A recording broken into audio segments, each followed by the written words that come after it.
ข้ากูยังกูบอกเรื่องตอนเป็นจุดไส้อย่างนี้เดี๋ยวพวงเช่ก็มึงจิตใจเดี๋ยวจะนี้มันเหลืออย่างเธอไปใส่คือบอกว่าเอาทุกอย่างนั่นแล้วนั่นนำตัวบดีเบาบ่อยใดเขาบอกมักมันบดีตัวมันดีคือมีกลิ่นหอมกับกลิ่นเหม็นกับมีคนมีความคิดแล้วก็คือมีหูเจ็บกับหูห่อนกับหูหนาวแล้วมีความคิดสัตว์ตัวอื่นก็คือกันแล้วก็เรียนของแปลกกับเพื่อนเบิ่ง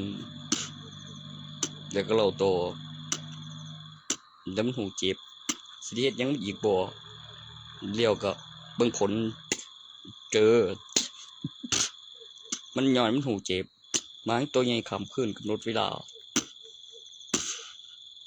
ก็มันเหลือกกินตัวขันก็เกงหัวปูย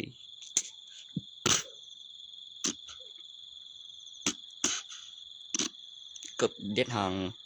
มันแตกไป